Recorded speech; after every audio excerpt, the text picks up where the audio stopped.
You know Wonder Woman, you know that character, you know how she's an Amazon. Well, Poison Ivy, like the girl with the red hair, yeah, she could have been an Amazon, technically. Now, in this video, I'm just going to be rambling on about Poison Ivy and G. Willow Wilson's current ongoing series. Let's start by saying this.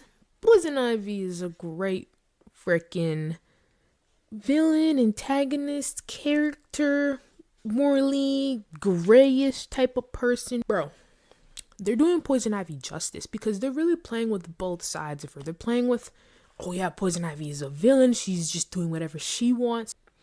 But then you add factors into that. You add Harley Quinn. You add Janet from HR. You add the Lamia Sports. And you kind of give her friends. You build up her family, her tree, her peoples. I mean, you build up her group, and it kind of gives Poison Ivy more humanity. Of course, she's still narcissistic. She's still headstrong, stubborn as a dog. But you know what? She's learning. And the learning process is very slow. She's always 2 steps behind me. And then something bad happens first before she finally clocks it that, oh, maybe I should be a better person. Maybe I should think more. And you know what? This is great because Poison Ivy she's not a hero. She's not technically a good person, and she doesn't see herself as that. And so many times she calls herself a monster because of what has been done to her and because of what she has done. Bro. And this run just portrays that perfectly. It shows that she was just this eager college student just wanting to learn as much, wanting to be useful, to perform, to actually be somebody, you know, to Poison Ivy now, who's low-key just trying to make the world a better place. Maybe her methods are very much questionable, but she's still trying to make the world a better place in terms of the environment. So the first kind of arc of this book starts with Poison Ivy basically going a full The Last of Us moment where she's trying to start a breakout of cordyceps, the Lamia spores they call it. And these Lamia spores turn people into zombies. They turn people into zombies, yeah, plant zombies. Because of that, a lot of bacchanal, a lot of crazy stuff happened, and she had to kind of fix it. And after that whole incident, it changed her. She met a lot of people along the way, which also changed her. But the fact that the Lamia spores almost just destroyed the world is something that she didn't end up being able to control.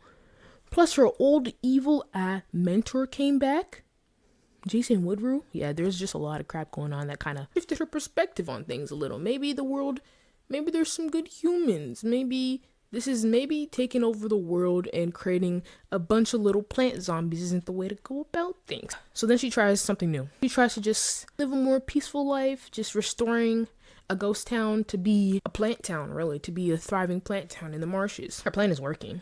But as per usual, something bad happens that immediately triggers Poison Ivy's fight or flight.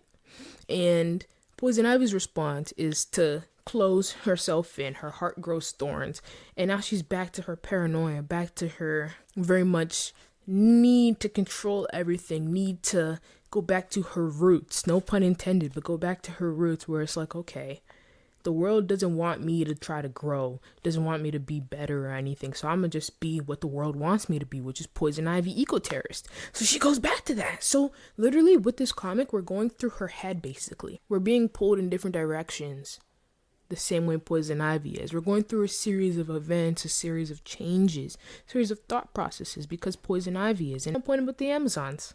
Poison Ivy could low-key be an Amazon because of what happened with Jason Woodrue. The reason why she became Poison Ivy, yeah, it was definitely her fault, but she was also being groomed and led on by this man. She was being manipulated by him, and she was looking for someone to be there for her, someone to kind of show her the way, someone to acknowledge her.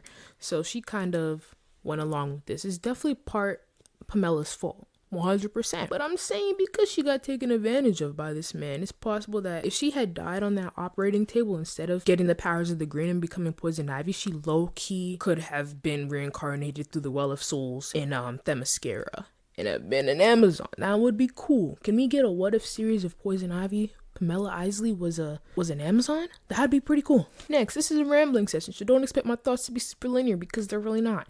But Poison Ivy and Batman. Let me tell you this. Poison Ivy and Batman are like siblings. I mean, Batman is like a brother who thinks that he's doing everything right and he thinks he's high and mighty because he's in a better position of her, like he has a legitimate power or something like that.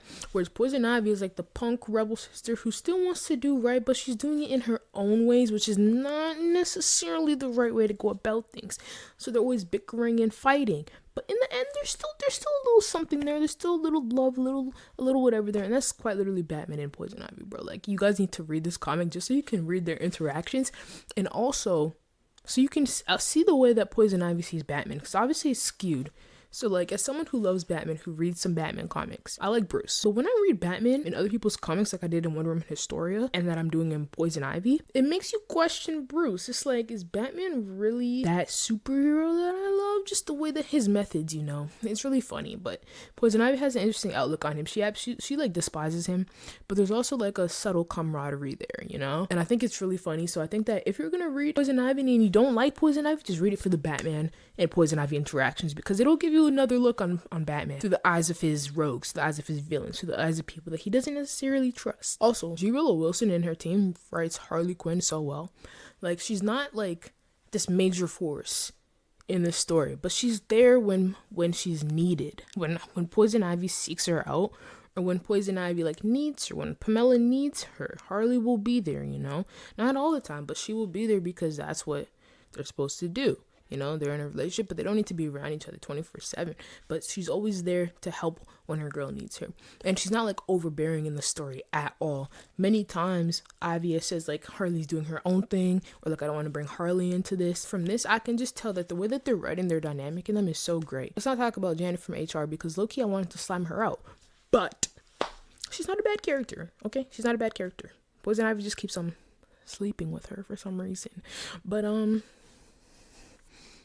Janet from HR is not a bad character. She's really interesting, and she is another human that has showed Ivy that not all humans are bad, that not all the meat sacks are bad. Janet from HR has shifted Poison Ivy's perspective, given her someone else to really care about. She cares about Harley, and she cares about Janet from HR. Maybe not to the same extent. She cares about them, sure. She definitely cares about Janet from HR. And I think that introducing her to the story and having her be a key player adds to Poison Ivy's group of people, and it also shifts and develops and grows and pulls back Poison Ivy's development and Poison Ivy's outlook on certain things, which I think is great. This comic is currently on issue 39, and honestly, I'm loving it, and I recommend this book, like this comic, all the time, and I recommend it to anyone, especially if you even like Poison Ivy even a smidge bit, or even if you like stories about like Loki, zombie apocalypses. You can start by reading this, because you know, Lemon Spores, The Last of Us, Cordyceps, all that was going on here. She also eats a demigod. She's rising up against the Titans, and she ate them for dinner. Definitely recommend reading this. I know that this video contains spoilers, but they really do Poison Ivy justice. Like, G. Willow Wilson and your team, bro, I absolutely love them, because what are they doing? It's so peak with it. It's so peak. They're literally writing her so well. Like, you're really going through all the different emotions and which ways, and seeing her background and her characters and everything surrounding her. She's not just Poison Ivy working on her own. She's not Poison Ivy do it yourself. She wants to be, but she's learning to bring other people into her circle. Okay, enough rambling. I really gotta stop this video now, because it's pretty freaking long. Follow my socials. Everything's just KStar0, and I post daily nerd content there. And you know, YouTube videos in the works. So subscribe, like, comment. If you watch the whole video, then drop one of them plant emojis, because it's Poison Ivy. You know, if you watch the whole video, drop one of them plant emojis. I really appreciate you guys, and let me catch you in the next one.